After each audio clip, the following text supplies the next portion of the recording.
wanted to welcome you all. So Patricia Lozano will give us a little welcome. Hi, good morning everyone, buenos dias. We're very excited to have you all today here, and the main purpose is to learn about all these amazing programs that we have been working and partnering for a year and a half. So I just want to welcome everyone, and hopefully this is going to be helpful for the counties who are participating in the expansion project to have, you know, a better sense of what all these programs are doing. And so welcome. Wonderful. Thank you, Patricia. So I'd like to share a little bit about what we're going to be doing today, kind of the flow for the meeting and how it's going to work. So basically, it's just going to be a short presentation from each of the different PD providers, sharing a little bit more about their models and the different types of offerings that they have now for COVID response and supporting DLLs that you may want to consider as part of your proposal for the DLL pilot expansion funding. And then after each 5-minute presentation, we'll have 5 minutes of Q&A for you to ask questions, you know, about each of the different models. And then we'll also be sharing the presentations with you at the end. And at the end, there are the contact information for all of the different PD providers so that you can feel free to reach out afterwards to think more together about how you might include DLL PD support as part of your proposals. So our first presentation is for California Preschool Instructional Network by Melinda Brookshire. Melinda, are you here? I am here. Good morning. Good morning. Thank you for joining. And so Trish will be moving your slides, so just let her know to advance to the next slide when it's time. Okay. So I'm starting with, do you want me to just share my screen and I can advance them as I go? Or is it easier for you to keep them in that order? Yeah, I can't. You're on mute, Carolyn. It's easiest for us to just advance the slides. So Trish, if you could put the slides back up and just advance as okay. Melinda shares, please.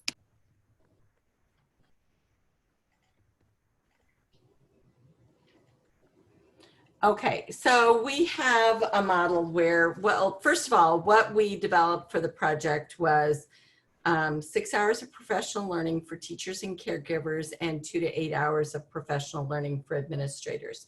We also developed a virtual classroom that is used in conjunction with the modules. The model is that the CPIN leads and instructors will facilitate the learning series. So they go into SECO, which are online asynchronous modules, and complete the section, the first set of modules. Then from there, they have a meeting with the CPIN leads or instructors, and then they try something in their program and go back to talk about it. Then they go back to then they go to the next module, complete that, and follow that processes. So they will be, it's an extended series that takes place over time that includes an opportunity for people to receive practice, discuss results with their peers and with the CPIN lead and administrator. As they go through the asynchronous modules, they also are visiting the virtual classroom, and they can go back and revisit the virtual classroom, which is comprised of videos and strategies for both family care settings as well as the other settings. Can you go back one? Thank you. And it is for 0 to 5. So it is being delivered by the California Preschool Instructional Network, but it is 0 to 5, and it's all virtual. It was always intended to be developed virtually, and then to have the other sessions happen virtually also through Zoom. So we can go to the next slide.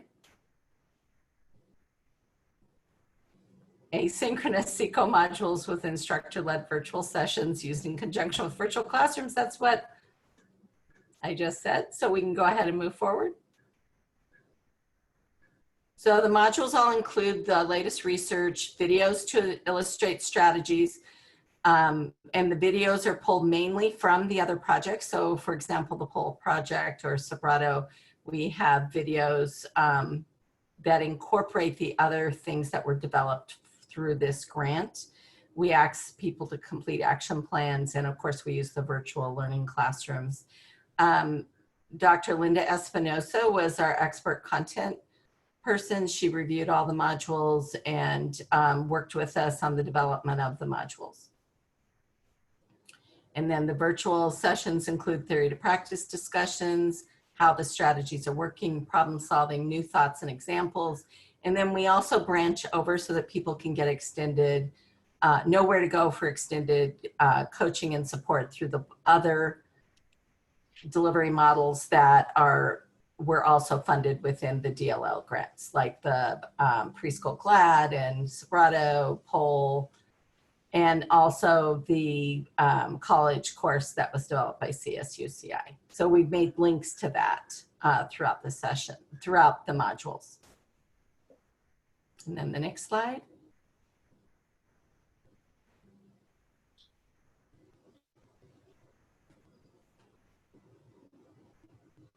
And I think I just went over all that, so that's all good. We can go to the next slide. I think that's the end. If anybody has any questions or answers, well, I'll have the answers if you have any questions. I hope I have the answers.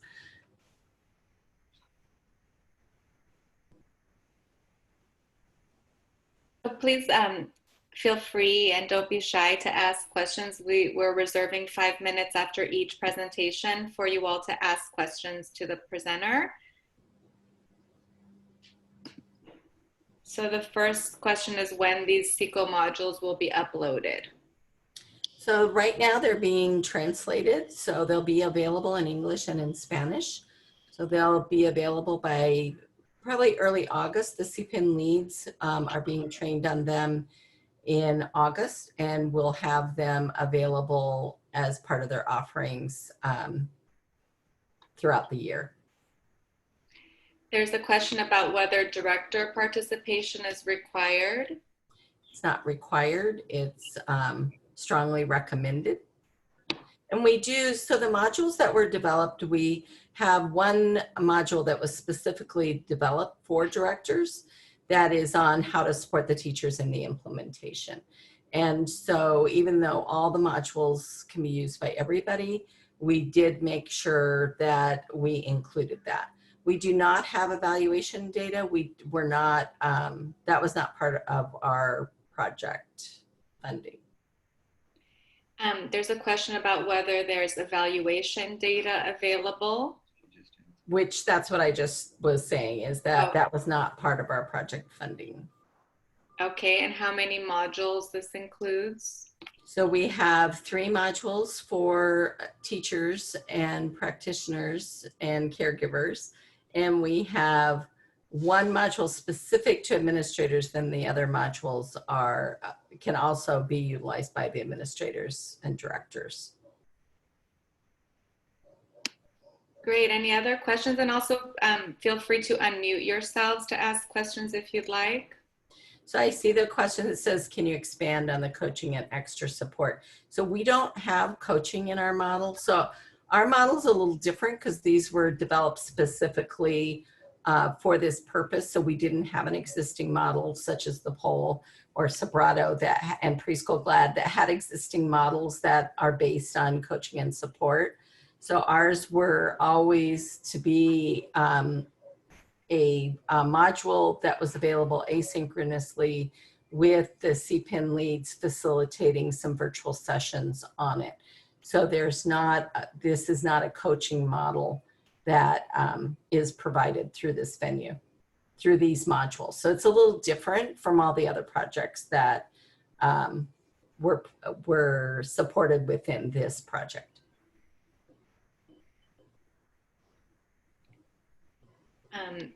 And there's another question about the evaluation piece. I will add that as part of the DLL PD grant, philanthropy added support to do an evaluation of the grant.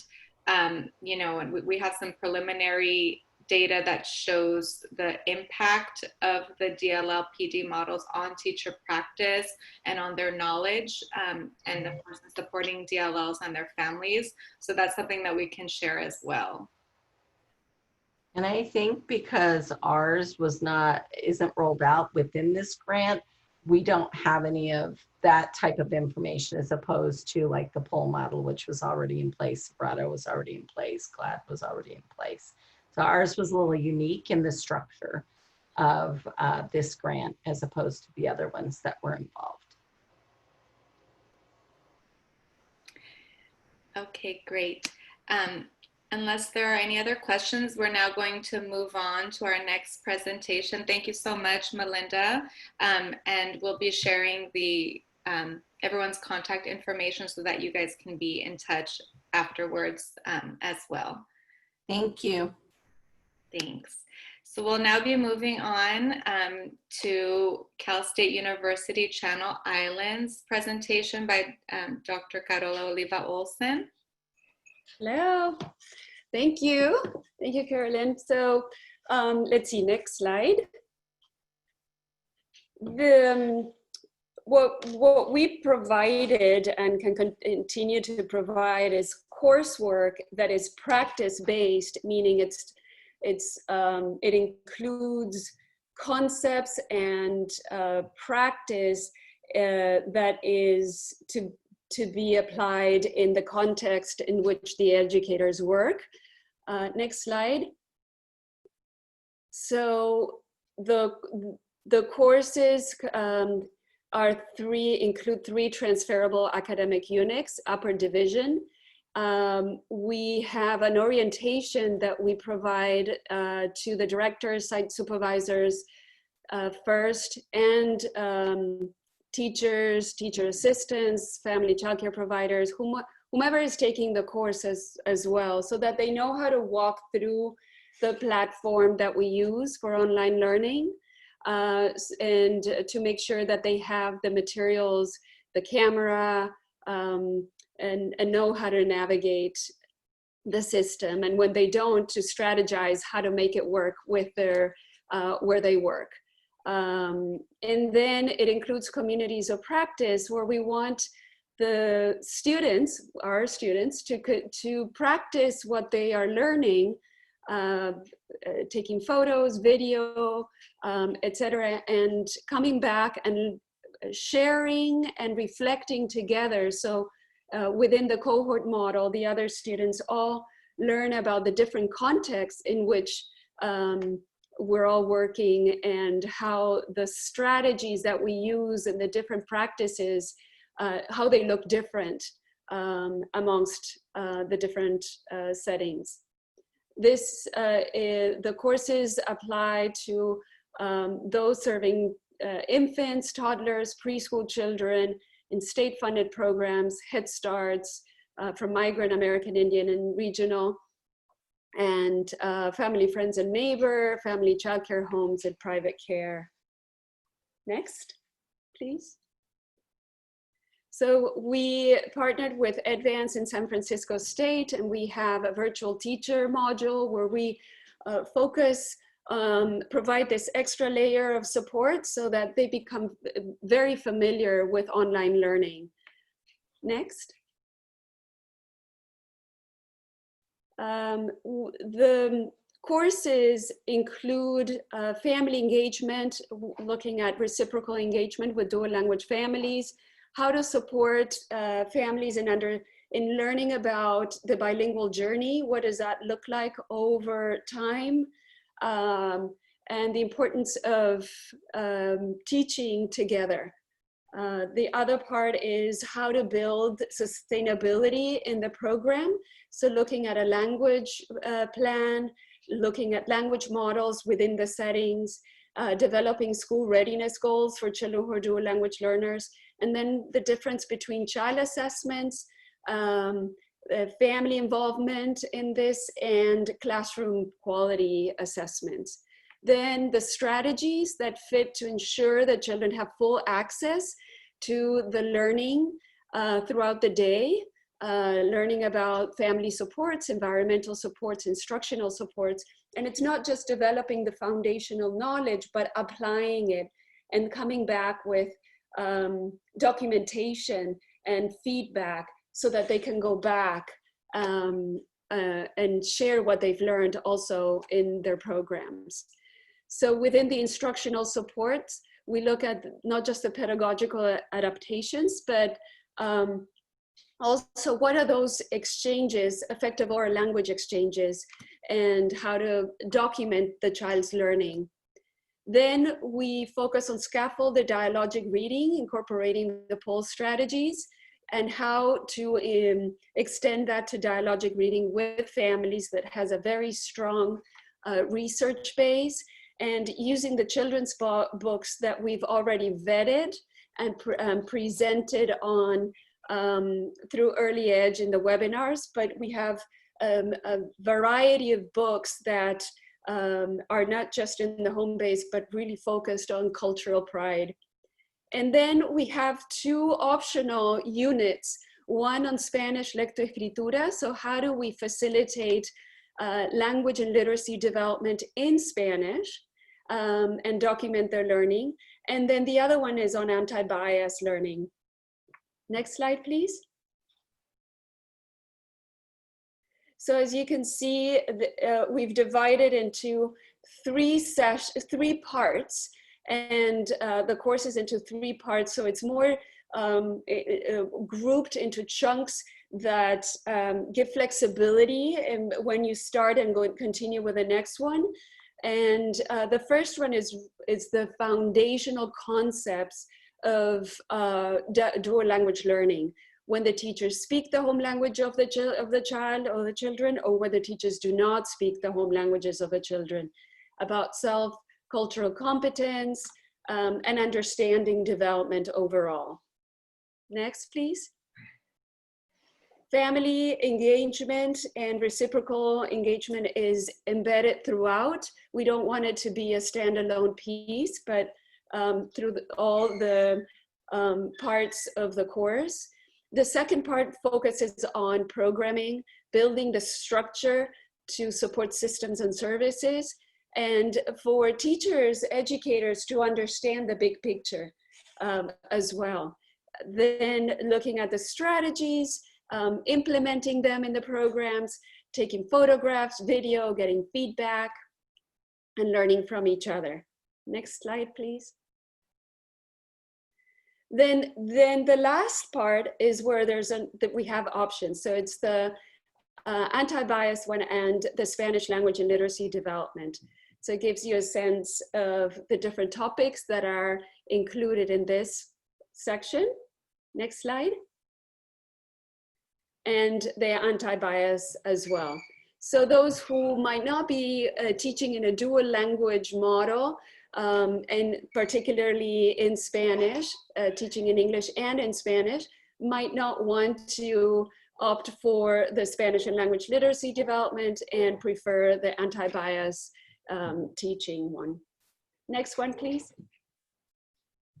So we've incorporated from the POL strategies for families and within the early learning settings, incorporating the children's books for birth to age 5 that both focus on rich language experiences, joyful language experiences, but also about their own culture and feeling, sense of self, sense of identity, and promoting a strong, positive connotation for being bilingual and learning in a bilingual home. Next slide, please. Carola, we've reached the 5 minutes and gone a little over already. Do you want to quickly go through the last slides so we have I just think a couple minutes? just a visual of the kinds of books, and that's it. I think is that the last one?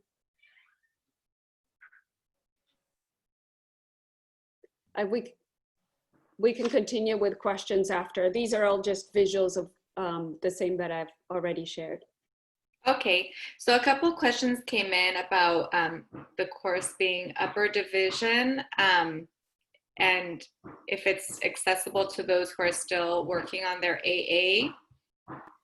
Yes, so the nice thing about offering this through Extended University is we do not have the barriers that are commonly in place in stateside. So anyone has been able to take all the courses during these 18 months without any criteria related to math or an AT transfer degree agreement. And the courses are offered in English, can be offered in English and Spanish as well. We also have, I see one of the questions, we have a platform that we've used with a dual language supports coaching tool and self-rating tool where teachers, educators, and working with coaches can use. If you go 2 slides back just for the visual, that's a place where they self-rate themselves. This one, no, go back, thank you. Self-rate themselves to see where they are in the implementation of all the practices to ensure full access and effective participation of the children. And it's not based on how much English they know. So it gives them something tangible to continue even after the courses are completed. Wonderful. And there's a question about whether you can share the list of the books. We have them through Early Edge, the website. Oh yes, and our recorded webinars and list of books that are available there. We can share that that are in Spanish. And then, so that's all the time that we have. Thank you so much, Carola. And now we're going to move on to our next presentation by Language Learning Project, Maria Ceballos Tapia.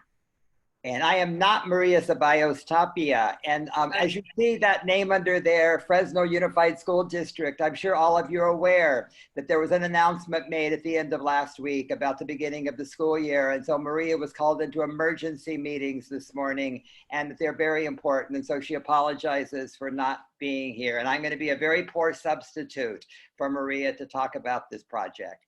Okay, so let's move on to the next slide. So Whitcomb Hayslip, thank you so I'm much. sorry, Whit Hayslip. Yes, I'm Whit Hayslip, and I'm serving as a early childhood education consultant to this project in Fresno, California, where it started. Thank you.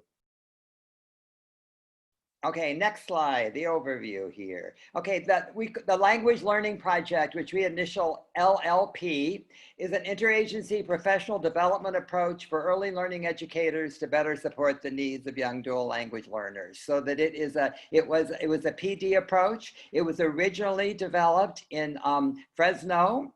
And then what happened was, through the good graces of the California Department of Education, we were able to expand into Tulare County and Kern County and had equal success there with this project.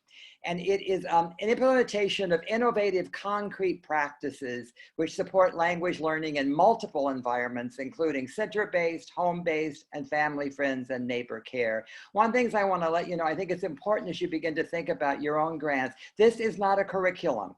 These are strategies that can be applied to multiple curriculums. And so that it's not a program or a curriculum, that they're unique strategies that can be applied in multiple settings. And these strategies were developed by a wonderful team, one who you just heard of, Dr. Linda Espinosa, Dr. Carola Oliva Olson, and Elizabeth Magruder. And I had the good fortune of being there when they originally developed these when I was the superintendent of early childhood for the Los Angeles Unified School District. So it has been a real treat of mine to see this approach grow and develop and expand. And the approach does include professional development sessions and ongoing coaching support. So it's a model that includes professional development and ongoing coaching. I want you to know that you can look much more fully at this approach in a toolkit that we were able to develop through the CDE grant. And so I want to let you know that that will give you a much more in-depth look at this approach. And you can find it at a website, polstrategies.org. And if someone would type that into the chat box, polstrategies.org. One of the things that we feel is very important about this project is that these are open source materials. We are encouraging you to use these materials. There's a toolkit, there are professional development outlines, there are videos that you may use, and we encourage you to do this. When we moved into Tulare and Kern, they developed their own coach who took these approaches, and that's what we're hoping will happen in these grants. Okay, here we move ahead. Okay, this is a program that is for children birth to 5. The design of POL was specifically designed for this age group. We were very excited in the development of the toolkit to work with Dr. Sue Bredekamp, who wrote Developmentally Appropriate Practice for the National Association of Young Children. So what you will see in the toolkit where Dr. Bredekamp has shown how the POL strategies align with good practice for young children, with developmentally appropriate practice. So one of the things that we have found that our early childhood providers love about it, this is not something that feels foreign to them. This is a new lens, a deeper lens that they can bring to support their dual language learners in the developmentally appropriate practice they're already doing. And so the settings that we have worked with include birth to 5 childcare settings, California state preschool settings, family childcare, family, friends and neighbors, and Head Start and Early Head Start. All of those settings were involved in both the Fresno community, Kern, and Tulare. Okay, let's go on here. Okay, so family engagement, that at the heart of this, we call it the foundation, is a wonderful tool that was developed by Dr. Linda Espinosa. It's the family language and interest interview tool, and that it is in the toolkit, and you're welcome to use it, adapt it. And what it really does, it sets the stage for these conversations between families and children, families and providers about language. One of the things we discovered in all of the settings, many programs, Head Start especially, was doing interviews with families when they first entered the program, but many of them were not looking at language and culture as a topic for discussion. And so this has really opened the door for conversations about bilingualism, about family involvement, and it's really been at the heart of it. It's a tool that we revisit over and over with families during the project. The POL guide that you would see and also encourages, looks at giving specific advice about creating environments that reflect the children and families in your program, and there's specific guidelines about that.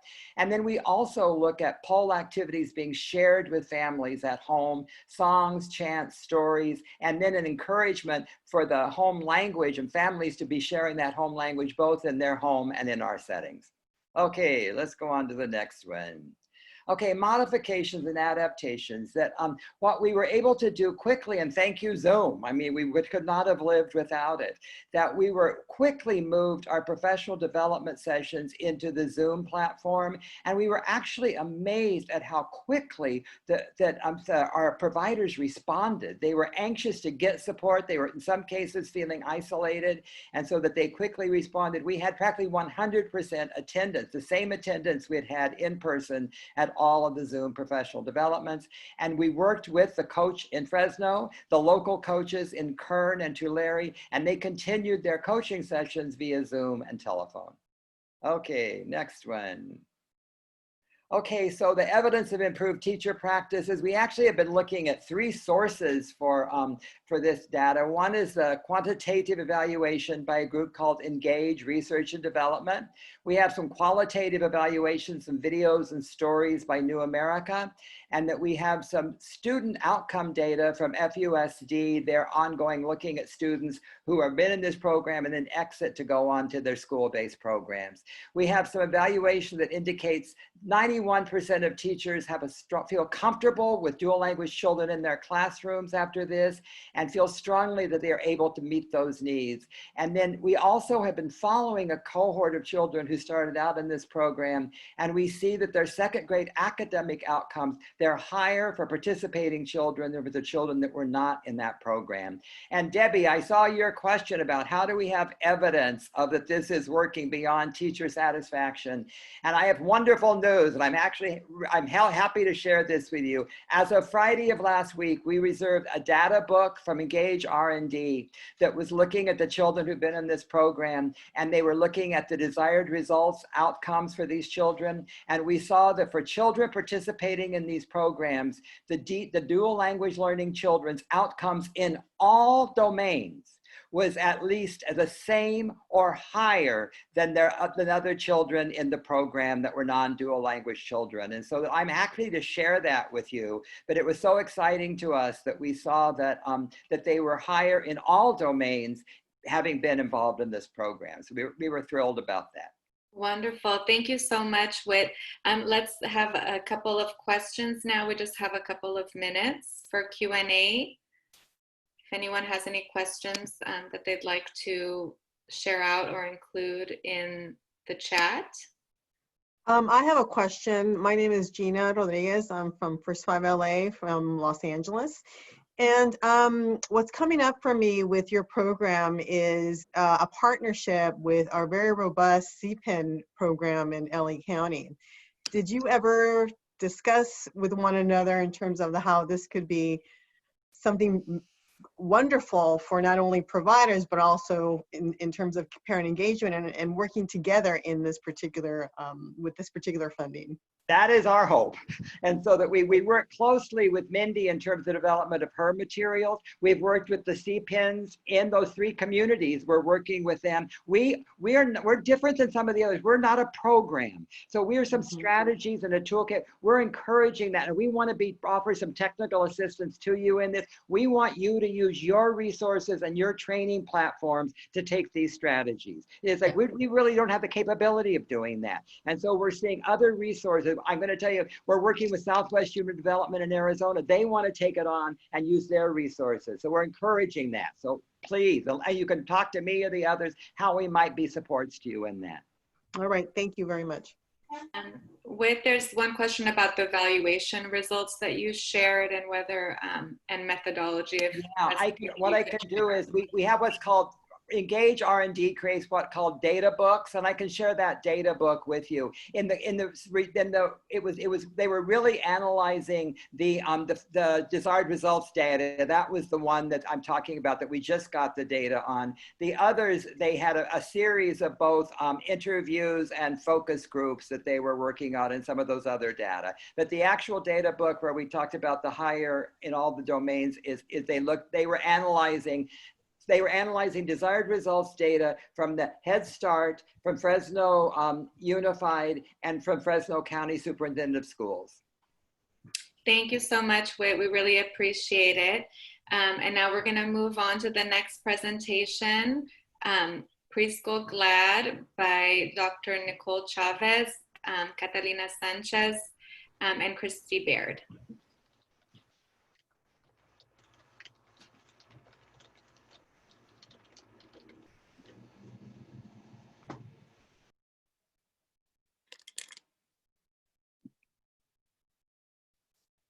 Christy?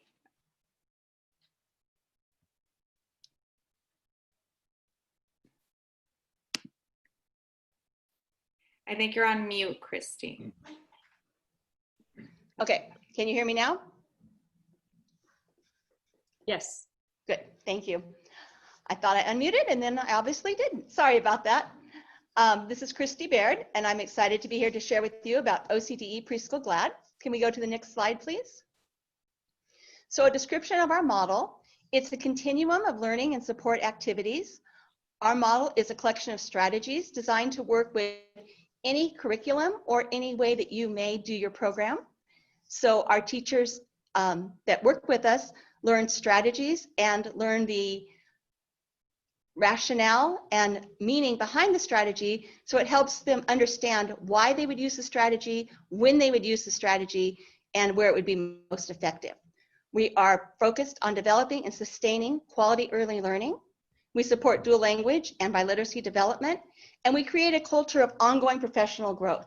We know that it's all about relationships, and good teachers aren't born, they're made by the teacher next door. So our model is designed to create that cohort and support people in working together.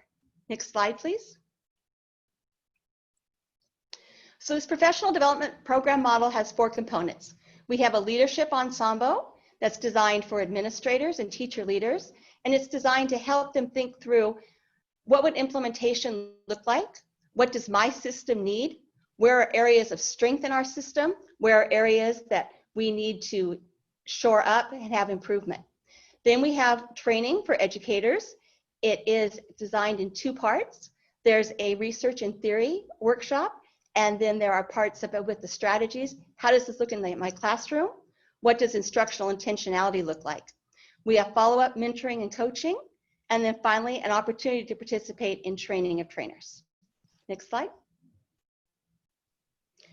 So our settings were for toddlers and preschoolers. We also wanted you to know that these strategies support students as they move on into transitional kindergarten and K2. So we also work with programs on articulation between systems and what can it look like, where do we start, so we know where we're going. And it's applicable, as we said, in all types of settings. It can be used with any curriculum, and it's applicable to support all children, including those with special needs. Once we take a strategy and we talk about it, then one of the things we do with teachers is we talk about, how do I scaffold this? Because ultimately, how do I teach the children who are in my classroom? So that's what we're looking at. Next slide, please. We know that parents are child's first and most important teacher.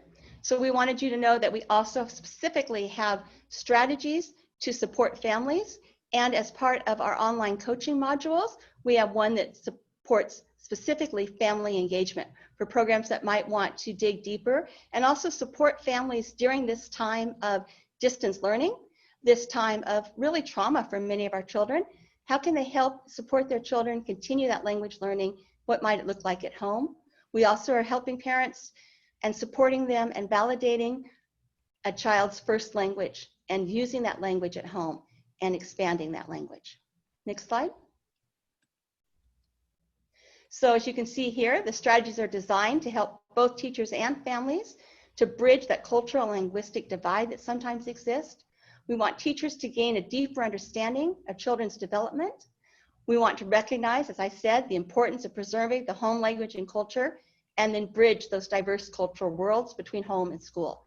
So for example, one of our strategies is called the narrative input, and we find stories that are culturally relevant, that are using the language, where children see somebody who looks like them, and we use that storytelling to build pride and understanding in who you are and what you can do. Next slide.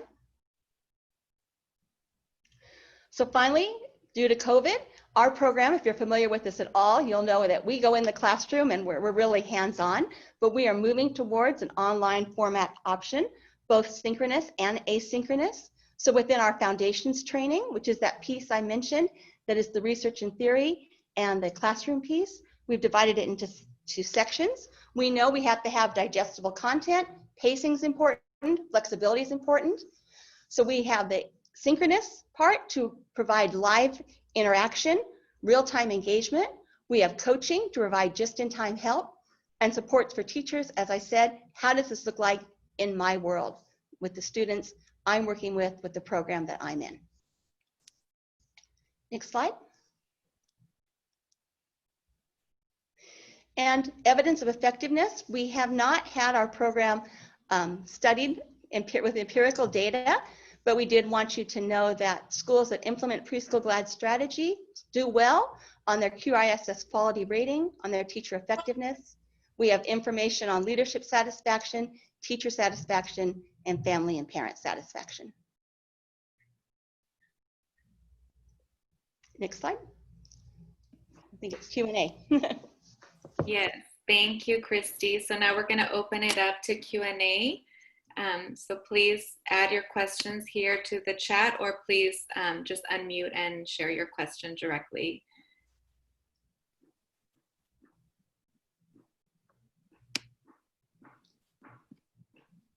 And I also see that folks are asking about cost.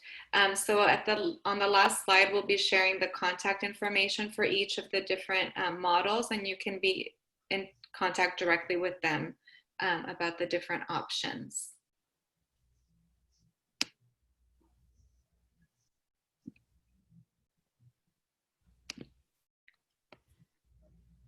No questions? This is Beth. I have a question. It's Beth in Monterey, and thanks to all the hi, thanks for everybody for presenting and doing their work in the past. I participated in the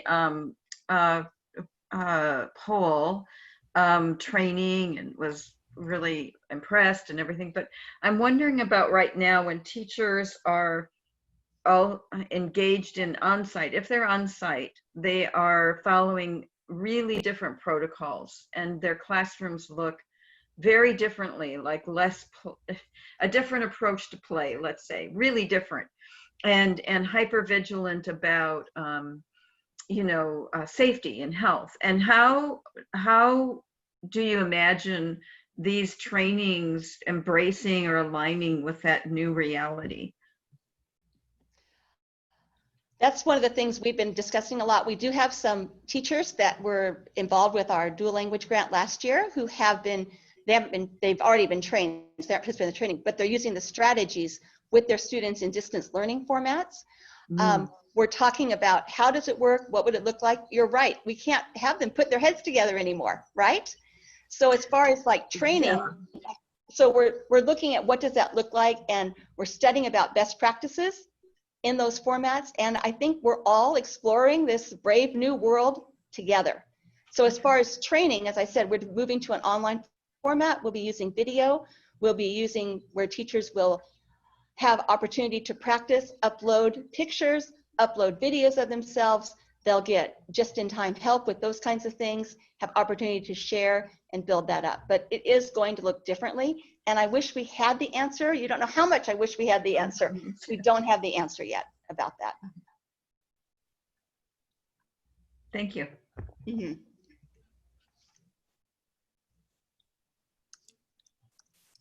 Any other questions before we move on to our next presentation? So unless anyone has any other questions, we'll be moving on now to our presentation by SEAL, Sobrato Early Academic Language by Anya Hurwitz. Thank you, Anya. Hello, everyone. Good morning. Good to see you all. So I will be talking a little bit about the SEAL model, Sobrato Early Academic Language. Next slide, please. So SEAL's mission is to prepare all dual language and English learners in California to learn, thrive, and lead. Next slide.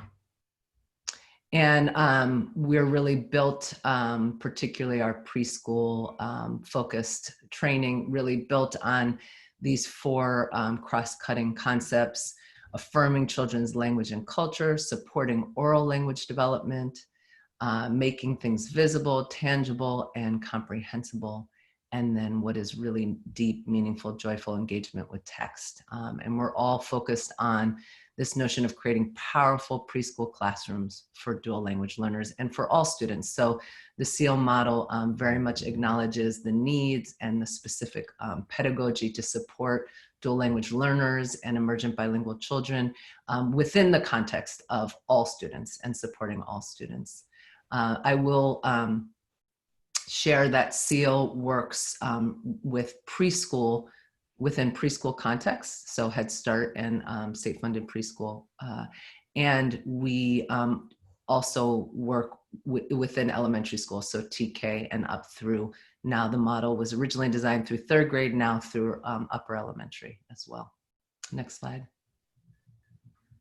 So SEAL is really a comprehensive approach, and we focus very much on students, but really with a deep understanding on the importance of professional development and professional collaboration. And so really knowing that it's very important to have the highest quality training and PD for teachers, but that really it's in the enactment of that learning and within collaboration that the most powerful teaching and learning happens. And so very much focused on building a system, really thinking about teachers working together, not in isolation. So what does it mean, as well as working with leaders and coaching as well. And then the family, deep notions of family partnership, and really understanding that our work in classrooms and now virtually, even more so, needs to think of the family as the learning partner with educators. Next slide. So the components of our professional development: partnering with families to affirm and support children's languages, cultures, and identities. So a focus on that core component. Complex oral language, including the role of integrated thematic learning experiences. So SEAL really is focused on thinking about language development and oral language development in and through everything that children are learning about. So this really deep focus on integrated thematic learning. And so we do that through this idea of units. So again, similar to others models that you've heard about, we are not a curriculum per se. We are both a set of strategies and helping teachers build learning experiences through this thematic learning. The third component: making language visible, tangible, and comprehensible, and very much understanding the role of the environment. How are we using the environment and building an enriched environment? Of course, that means different things now in this new era. And then early literacy. What does it mean to engage deeply with text? What does it mean to support students as they build early literacy skills? Next slide.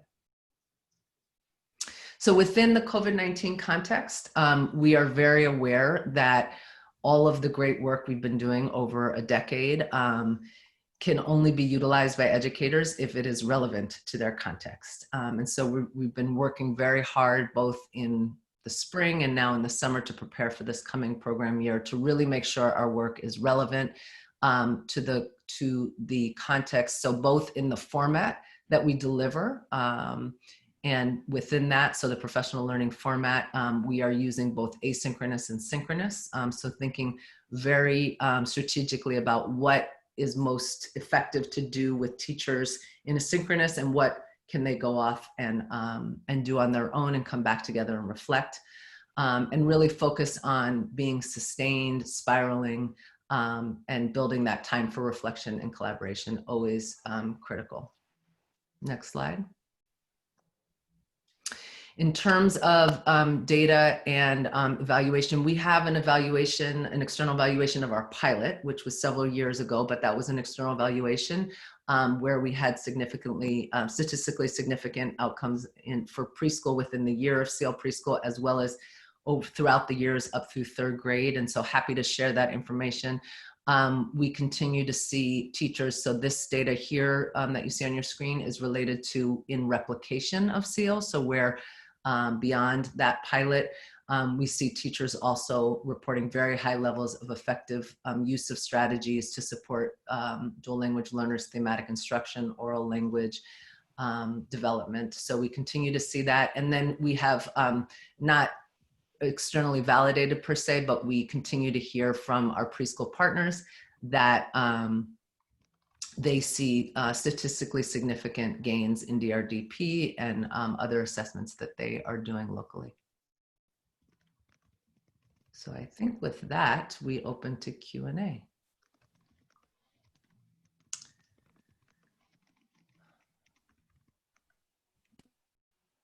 There was one question, Anya, about Yes. 0 to 3. Yes.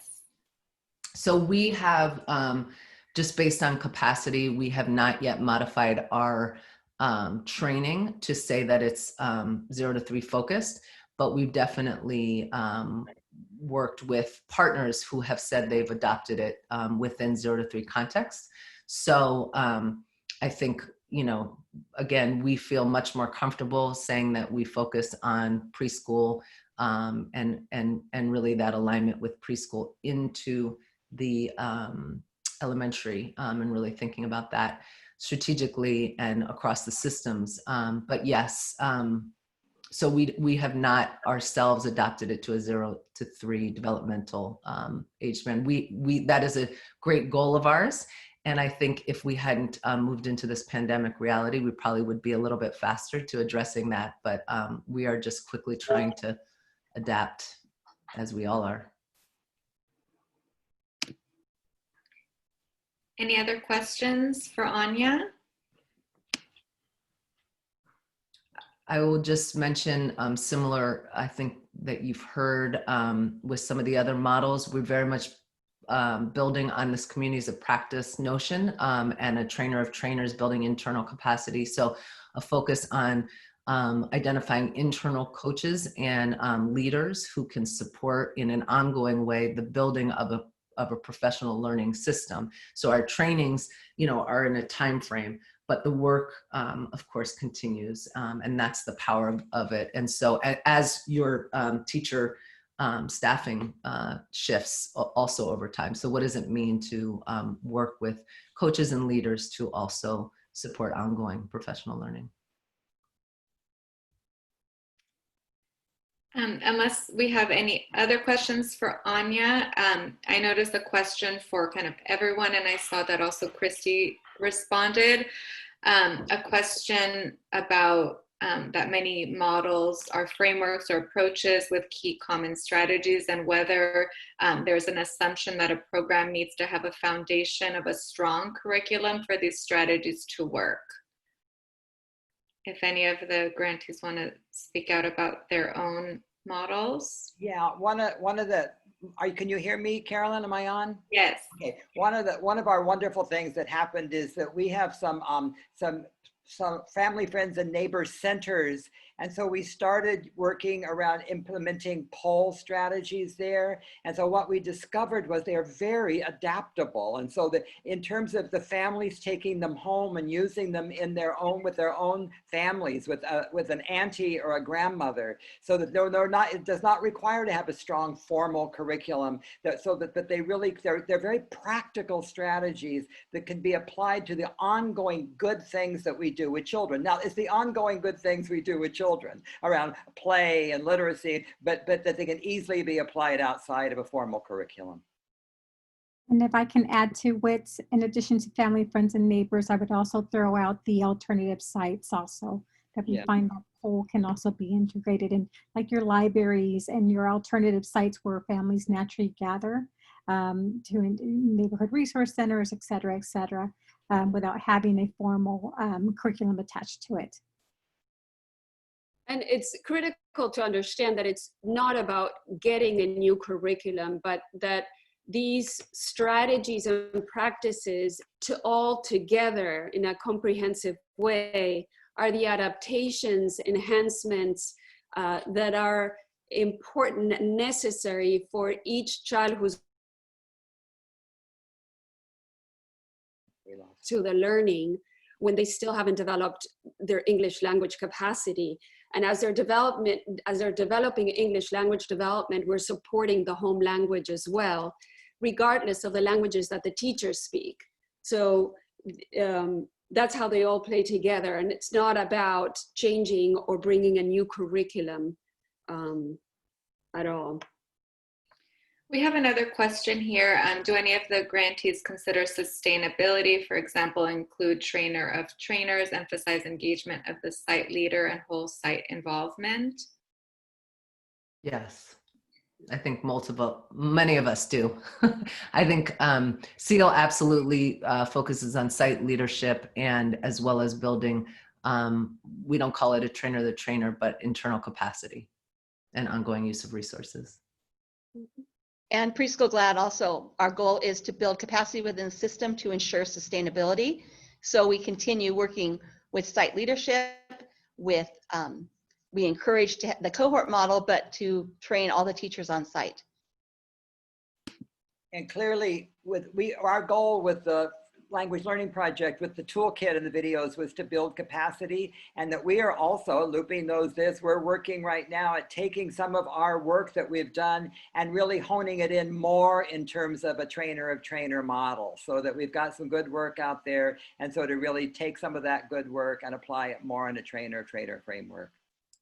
And that's the goal for CPIN also. So for CPIN, they're building internal capacity. They also have a component to build, to provide to train additional trainers through the CPIN model.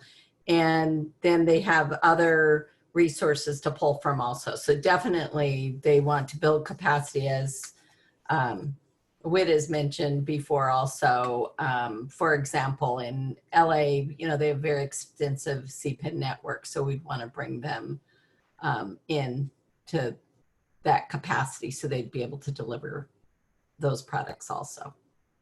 And that's similar to, but different in this, at the same way with the university, with higher ed playing a role where many of the ones who started taking the initial coursework then ended up being instructors. So coming in and doing the training to become instructors within their agencies, and then continuing the teacher support, educator support throughout the year to build capacity throughout the entire program. So we have several who decided to take that on that route and became part of the network of instructors while holding administrative and coaching roles within their agencies. A question came in from Deborah about how we could help the counties understand how these opportunities could work in tandem, and that if our goal is really sustainability and scalability, that would be very important to consider.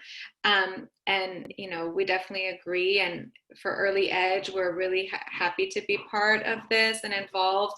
You know, we're very interested in improving policy to support dual language learners, really building on state investments to really ensure that we're meeting the needs of dual language learners and their families, and responding to current circumstances and how we can really maximize all of the efforts. So we'd be happy to support another conversation and thinking through that a little bit more. So we'll be in touch with next steps on that. But for today, we just want to say thank you so much to everyone for their presentations and for joining us today. And we really hope that you take advantage of these amazing models to support dual language learners and their families, who have really done so much and helped so many children and families over the course of the Dual Language Learner Professional Development Grant, and really would be great to build on all of that work and continue support across the state. So we've included their contact information here so that you can be in touch with any questions about the models, and we'll also send a recording to your of this presentation so you can share with any colleagues who were unable to join us, and we look forward to continuing the conversations. Yeah. Caroline, could we ask the folks that are on the phone to write in the chat box how we can help them sort of think through opportunities and how they might intersect? If you could just jot something in the chat box, then we have a better idea of how we can help you moving forward. Yeah. Thank you. I was gonna add, this is Patricia from Early Edge, that, you know, if you have questions, we can also coordinate. So if you can reach out to Carolyn or me, you know, if there's specific things and you don't know who may be able to answer, so we can coordinate all the questions and guide you to where to go and which model may help you. So feel free to reach out to us too, and we'll send our contact information too.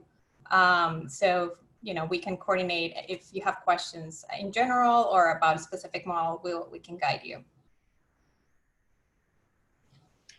Yes. Thank you so much, everyone. If any other ideas, please include them here.